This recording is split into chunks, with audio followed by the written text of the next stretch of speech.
네, 내분비 대사내과 과장 김성현입니다. 초청해주신 여러분께 감사를 드리고 오늘은 세계보건기구하고 국제당뇨병연맹에서 지정한 그 세계당뇨병의 날입니다. 그래서 세계당뇨병의 날을 지정한 이유는 당뇨병의 심각성을 좀 알리고 그로 인해서 이제 환자분들에게 그걸 극복하는 데 도움이 되고자 지정을 하였다고 하고요. 네, 11월 14일로 정한 이유가 인슐린을 처음으로 개발한 의학자가 캐나다 분이신데 그분의 생일을 따로 만들었다고 합니다. 그 성함이 프레드릭 벤팅이시라는 분이고, 그래서 인슐린이 나온 이후부터 당뇨병을 치료하는 데는 저희가 아주 중요한 무기가 생겨서 잘 치료하는 데 도움이 많이 되고 있습니다. 그래서 오늘은 당뇨병이 요새 들어서 이제 많이 젊은 분들한테도 생기고 있는데 젊어지는 당뇨병이라는 제목을 가지고 당뇨병에 대해서 조금 쉽게 접근해서 배워보도록 하겠습니다. 대한당뇨병학회 2018년도 자료에 따르면 30세 이상 우리나라 성인에서는 13.8%가 당뇨병 환자이고 이분이 65세 이상 기준으로 봤을 때는 27.2%로 보고를 하고 있습니다. 그러면 이제 이 숫자도 벌써 많이 경신이 돼서 2020년도 기준으로 했을 때는 65세 이상에서는 39.2%까지 올라왔다고 하고 있습니다. 그리고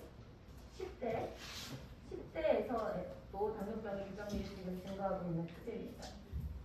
그래서 국민건강보험공단 자료에 따르면은 그 10만 명당의 어린이들을 기준으로 봤을 때 전체적으로는 57.5명, 15세에서 17세 사이에서는 118명 정도로 그 유병률을 보이고 있습니다. 당뇨병은 지금 우리나라만의 문제는 아니고요. 전 세계적으로 많이 증가되고 있고 특히 아시아에서 많이 폭증하고 있습니다. 그래서 점차적으로 계속 증가하는 추세고 나중에는 2억 명이 넘게 증가될 거라고 예측을 하고 있고 이 데이터를 우리나라 기준으로 했을 때는 벌써 과거 데이터인데 작년 기준으로 해서 우리나라 전체 성인 기준으로 했을 때는 거의 600만 명으로 당뇨 환자가 지금 추정되고 있습니다. 근데 오늘 제가 이제 조금 더 젊은 층에서의 당뇨병에 포커스를 맞춰서 말씀을 드리려고 하는데 젊은 성인들 20, 30대에서의 당뇨 유병률은 우리나라만의 문제는 아니고 전 세계적으로도 꾸준히 늘어나고 있습니다. 2003년도, 2006년도, 2013년도 그래프를 보시면 일반적으로 증가되고 있고 영국 데이터인데 젊은 층에서의 당뇨는 조금 더 여자에서 높은 것으로 보고하고 있습니다. 그러면 당뇨병이라는 게 무엇인지 우리가 정의를 한번 따져본다고 하시면 포도당 대사의 이상이 일어나고 그로 인해서 여러 가지 수반되는 대사질환이라고 보시면 되시겠고 혈당이 우리가 식사를 하면은 이제 혈중 레벨이 올라가고 인슐린의 도움으로 그게 세포에서 이용이 돼야 되는데 그 과정이 진행되지 않으면서 고혈당의 혈액이 계속 순환을 하는 과정이 오래되다 보면 증상과 증류 그리고 장시간이 경과함으로써 만성합병증들이 유발된다고 보시면 되시겠습니다. 만성합병증의 대표적인 질환들이 이제 눈, 콩파, 신경, 심혈관 이렇게 얘기를 하고 있지만 꼭 여기에만 국한돼서 일어나지는 않습니다. 당뇨병의 이제 진단 기준을 알아보시려면은 그럼 정상 혈당은 얼마인지도 먼저 살펴봐야 되는데 공복이라고 하는 것은 이제 8시간 이상 금식했을 때 기준으로 잡으시면 되시고 정상 혈당은 100 미만이라고 보시면 되시고요. 당부화 검사라고 하는 건 75g 포도당을 먹고 난그 섭취한 바로 2시간 경과됐을 때 혈당이 140 미만은 정상이라고 보시면 되겠습니다.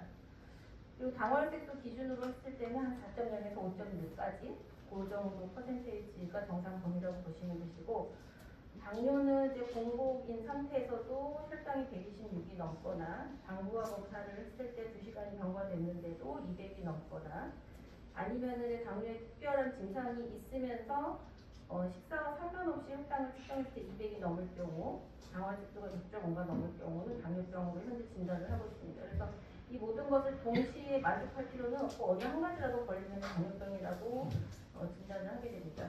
그러면 정상 혈당도 아니고 당뇨도 아닌 그 중간 단계를 저희는 당뇨 전 단계라고 부르고 이 당뇨 전 단계에서의 당뇨 그 진행 과정이 상당히 있기 때문에 당뇨로 진단되기 전에 거의 당뇨인에 중에서 해당 혈당 관리를 이제 시작을 하시는 게 좋겠습니다. 그래서 정리를 하자면은 요거는 기억을 해주시는 게 좋으신데 당뇨병의 진단 기준은 꼭 혈액에서 채취하는 기준입니다. 소변이라든지 아니면 간이혈당 측정이 아니라 체열을 해서 진행하는 혈당 기준이고 당화색소 기준으로는 6.5% 이상, 공복혈당으로는 126 이상, 그리고 75g 포도당을 드신 다음에 2시간 지나서 혈당을 체크했을 때 체열 검사상에서 200 이상, 다음이나 당뇨, 체중 감소 같은 증상이 있으면서 무작위 혈당이 200 이상, 이럴 경우에는 당뇨다 진단을 받으실 수 있으십니다. 당뇨병은 이제 증상이 사실은 없는 게 가장 흔합니다.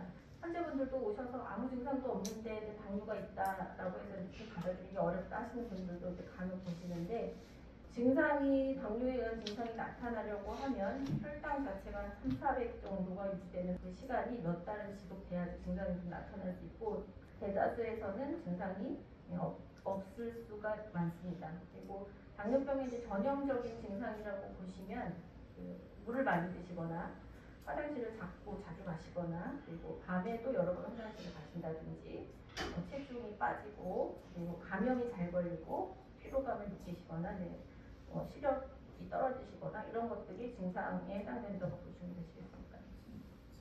그러면 이제 혈당이 왜 올라가는지에 대해서 원인을 이제 따져보면은 결국은 인슐린의 분비가 안 되거나 아니면은 인슐린 분비가 잘 된다고 하더라도 실질적으로 말초에서 일을 안 하는 경우 저희가 그런 현상을 이제 인슐린 저항성이라고 표현을 하는데 이 두 가지로 나눠보실 수 있고 인슐린이 분비가 장애가 일어나는 상황에서는 인슐린 생산 자체가 안 되거나 아니면 이제 그 췌장의 베타 세포에서 인슐린을 만들어내는데 그 베타 세포가 파괴가 됐거나 아니면 자가면역성 질환으로 일어나는 현상들도 있을 수 있고 인슐린 저항성에서는 이제 감수성의 변화가 있거나 체질이 좀 바뀐다고 표현을 하실 수가 있는데 비만한다든지 다른 약에 의한 거라든지 이런 것 때문에 인슐린의 저항성이 이제 증가될 수 있겠습니다. 당뇨병은 이제 흔히들 알고 계시기에는 1형 당뇨, 2형 당뇨 이렇게는 크게 알고 계시고 대다수가 이제 1형 당뇨, 2형 당뇨라고 보시면 되고 그리고 임신을 하게 됨으로써 혈당이 올라가는 현상이 이제 임신성 당뇨병으로 나올 수 있고 임신성 당뇨병 환자에서는 나중에 출산 이후에 제2형 당뇨로 넘어가는 퍼센테이지가 거의 절반 이상이기 때문에 꼭 관리를 해주셔야 되시고 그리고 특수 케이스의 당뇨병들이 유전적인 이상이라든지 췌장 질환이라든지 다른 내분비 질환과 맞물려 있다든지 아니면 약에 의해서라든지 발생 빈도는 많지 않지만 이런 종류들도 당뇨병이 있습니다. 1형 당뇨에 대해서 이제 발생 기전이라든지 조금 이제 자세히 보시면 1형 당뇨는 결국은 췌장에서의 췌도세포가 파괴됨으로써 인슐린 분비가 안 되는 질병이다 이렇게 보시면 되겠습니다. 우리가 인슐린이 이제 분비가 되면 그 혈중 안에 있는 포도당과 만나서 둘이 결합을 해줘야지만 세포 안으로 포도당이 들어갈 수가 있고 그래야지 에너지원으로 사용될 수 있는데 췌장에서 인슐린이 이제 나오지 않게 되면 혈중에 아무리 많은 포도당이 있어도 결국은 세포가 이거를 끌어다가 쓰지 못하기 때문에 체중이 빠지고 그런 현상들이 일어날 수 있습니다. 1형 당뇨는 이제 그 면역 기전이 좀 작용을 하면서 면역세포들의 이상 반응 때문에 나의 췌장의 췌도세포를 면역세포들이 공격을 하면서 점차적으로 파괴가 일어나고 그런 파괴가 진행되면서 인슐린 분비 기능이 이제 서서히 떨어지면서 1형 당뇨로 갈 수가 있습니다. 1형 당뇨의 역학을 한번 살펴보시면 1형 당뇨도 이제 최근에 증가 추세를 보이고 있고 지역 차이가 좀 있습니다. 그래서 핀란드가 조금 발생률이 높고 우리나라는 그래도 조금 1형 당뇨가 전 세계에 비해서 좀 적게 발생하는 지역이라고 보시면 되겠습니다. 그리고 발생 연령이 좀 낮은 편으로 취업 전이거나 사춘기 뒤에서 발생이 되고 가을이나 겨울철에 조금 발생률이 올라간다고 보고를 하고 있습니다. 예전에는 1형 당뇨를 소아당뇨라고 표현을 했었는데 지금은 그렇게 부르지 않는 이유가 나이가 들어서도 1형 당뇨가 진단되는 경우들이